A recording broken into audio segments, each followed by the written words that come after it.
I'm going to be coming out with a full build series on the channel starting next week, showing you how to turn an outdated space into a more modern kitchen. But before I did that series, I decided to make a standalone video for people that are contemplating DIY in their own space, just to give them a heads up of what to expect and how to plan for such a drastic change. Because it is a big project. You kind of saw the before pictures. This was during the process of installing the bulk of the base cabinets. And like I said, while it is a big process, I do think with a little bit of gumption and a little bit of know-how, it is something you can do for yourself. So then this is the current state of the kitchen. It's not completely done. It's still kind of under construction. I still have to make a vent hood, but in general, these are going to be all the cabinets, including a peninsula/island that I built for this space. So as you can see beforehand, there were some walls, some old cabinets. The homeowners demoed all of that, and that left a couple of walls. Demo is pretty easy. It's basically ripping stuff out and throwing it out. But as you can see, there was rerouting of plumbing, electric, vents, as well as removing a couple walls. All of that stuff they hired out professionals, and when I came to take measurements, that's obviously my laser, this is what it looked like when I got my measurements. I'm going to suggest the first thing you do is plan your process. Go through and look at styles of kitchens, decide what you like, look at different style doors, figure out all of your appliances, get all of your measurements for your appliances, write all that stuff down, have all those measurements. If you're one of those people that don't know exactly what you want, do a little research on kitchens. One of the bigger decisions is going to be deciding if you want inset or overlay doors. If you want overlay doors or partial overlay doors, the internet's great for finding images, seeing what all that stuff looks like, and figuring out what you want for your space. As of right now, with what I make, inset doors are the most popular. That doesn't mean that needs to be what you choose, but that is what is in vogue right now. They are the harder style of doors to do.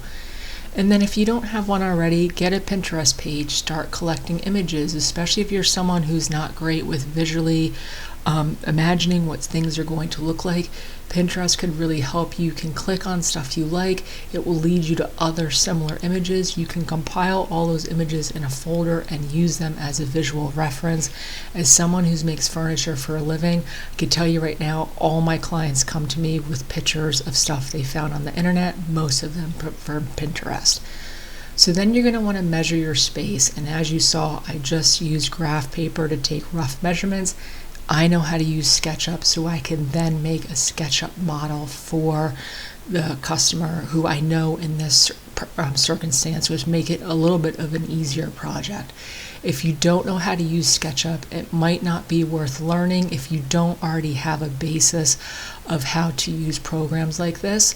Before I learned SketchUp, I used to just draw stuff out by hand. All you really need are measurements. The nice thing about SketchUp is it does a lot of the math for you.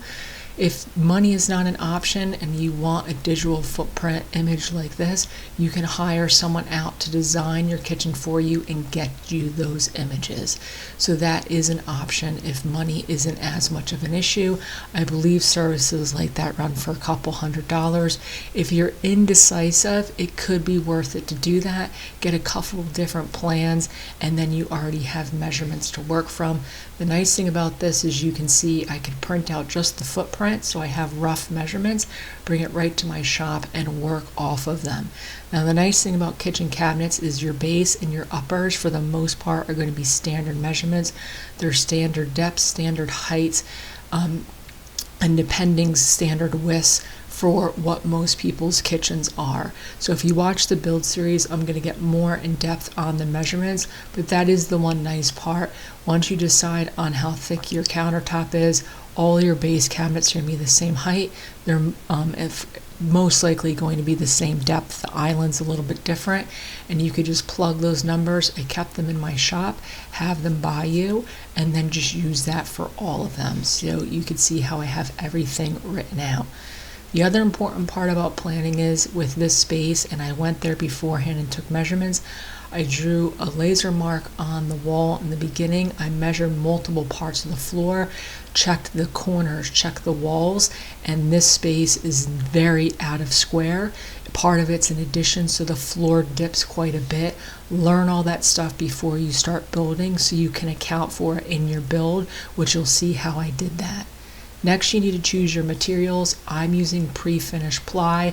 I found a person right by me, it's like 5 minutes down the road, a little bit more than that sells 3/4, ½ inch, and 1/4 inch pre-finished ply. It was at a really good price. It's actually cheaper than what they had at Lowe's, because when I bought it, it was a little bit cheaper. It's going to save me a ton of finishing time. And then also tools. So I don't have a commercial shop, but I do have some nice tools. I have a cabinet grade table saw. I have a drill and a driver, as well as a router. None of this is sponsored. These are just the tools I have. I have a really old radial arm saw from Craftsman, which was really versatile for this build. You don't necessarily need this, but it helps. I also have a DeWalt miter saw. You don't need two separate saws. It helps that I have them, and a dado stack. If you do not have a lot of tools, the first one I would recommend getting, if you're thinking of buying one, is a table saw. You could do the bulk of this with a table saw and a router. If you don't even have a table saw and you want to do it real cost effectively, get a track saw. All these cuts I'm making right here, you can do with a track saw, even a little bit easier than ripping these boards down on a table saw. And then you might just fill in with some handheld tools. So that is an option if you don't have a lot. Personally, I always build with cabinet grade ply. If I'm doing a paint grade project, I just use maple ply. Like I said, this is pre-finished, so I don't have to worry about the inside of it. And for my face frame, it's going to be poplar because it's a paint grade project. The island was oak, so it's oak ply, oak face frame because it was clear coated. I know some people, money is a situation to consider, but I would highly recommend not using melamine or particle board. It's just not a great product. If you make these cabinets properly, this will last you the lifetime you are in that house. So as you can see, pretty simple stuff. I'm not going to get too into the building of this in this part of the video. This is just a video for people to think about what they're going to need if they want to tackle a project like this. But it's basically just getting these sheets of goods, ripping them down. My construction choice, which is another thing you'll have to decide on, is rabbets and dados. So basically it's grooves in the side panels of my ply where all of my shelving and top parts will connect. That's the way I like to build things. I cut all those joints with dado stacks. If you don't have that, pocket hole screws and even screwing into the side of the cabinets, which I do both, I do dados and screws, is going to be more than enough for cabinets. If you're installing these properly, you're putting them in a space, you're screwing them to the floor, you're screwing them to studs, you're screwing them to each other. They're never going to move once they're in the space. I just prefer dados and rabbets. So like I said, if you don't have those, your measurements will be a little bit different than mine because I'm accounting for that groove, that extra depth, but in general, there's nothing wrong with that construction style. Also, I went with the removable toe kick. The toe kick is on the bottom of all your cabinets, so your feet don't have to get flayed out when you're standing next to them. I'm extremely happy I did that. I don't make a lot of kitchen cabinets. These were actually my first sets of kitchen cabinets I've ever made. I've made a lot of cabinets before. And I noticed a lot of people, because I did some research, prefer a removable toe kick, which I'm happy I did, because that corner cabinet would not have fit in the house if I was not able to take the toe kick off the bottom. And then what I showed before was mine have a face frame and it's attached with poplar. In America, that's pretty common. In other countries, they'll have frameless cabinets. You'll use the edge band or cover the front of the ply, but it won't have such wide rails and stiles. All of that stuff is going to come down to style and something you should decide before you even start building.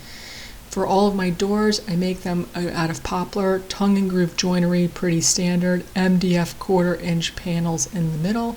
For drawers, which there weren't a lot on this, I used 5/8 inch hardwood maple, and I have a really inexpensive $10 dovetail jig, which pumps out dovetails pretty easily. So I have dovetails on all the corners of my drawer boxes as well. So those are the basic materials and the construction style I use for all of my cabinetry.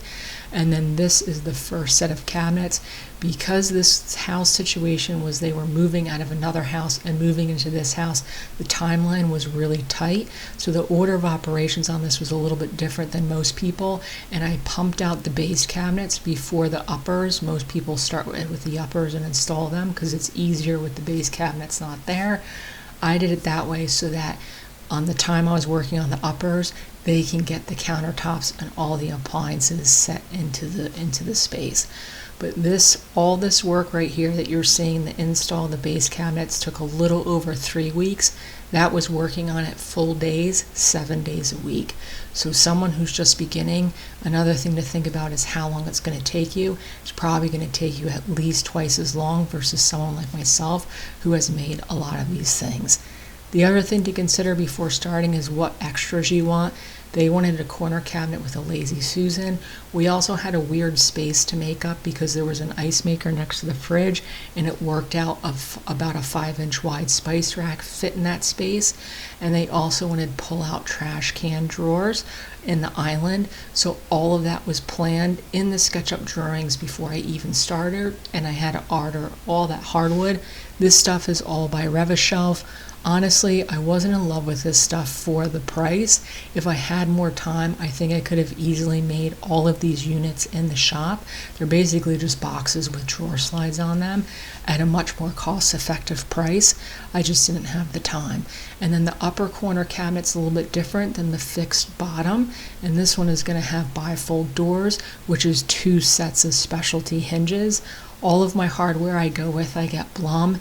It's a little more expensive, but it's kind of an industry standard, and I've never had an issue with any of them. If there was a couple things I wasn't going to cheap out on, it's definitely the hardware, and I recommend if you have the money not to as well. So like I said, in installation, I knew these cabinets at this side had to be shimmed because it was an addition, and all of that stuff was stuff I figured out before even coming into the space. And then a couple other things to note which weren't really issues for myself because I didn't design this kitchen, the customers did. Think about the magic triangle, which is basically how fast you can move between the stove, the sink, and the fridge. It just makes for a more efficient kitchen if those are set up in somewhat of a triangular shape so you can move around. I know some people are going to be limited with how they can arrange that, but if you're making your drawings yourself, that is something to consider. Also, the landing areas between countertops as well as appliances, you usually want a decent amount of space in between all of that stuff so that you have working areas and you don't get spills on certain things. Spaces around islands and peninsulas, there's usually set measurements, and the recommendation is usually about 4 feet, so you're not running into people. Also, what type of countertops you're using and the thickness of them should be decided before you start drawing. Those were things I was just given those measurements. I didn't have to worry about that, but you should know these. Fridges next to walls usually don't work because the doors have to swing past 90 degrees. The same thing's going to go with cabinetry. If you have cabinets next to walls, you're going to want a spacer panel or stop. They sell special stops for hinges so those things don't hit the wall. Also, standard sizes might not be standard for you, so it's probably going to be worth your time to go about and measure some of your dishes, your bigger size platters, and account for making sure you have spaces for those in your cabinets, especially uppers, because those can be varying depths. And as someone who doesn't like being on the computer, my biggest piece of advice is plan this project to death. It's going to save you so much time when it comes time to building if everything is planned out almost as perfectly as possible. In my opinion, the building part of this is so much easier. It's all of the stuff leading up to that that is the gut of the work.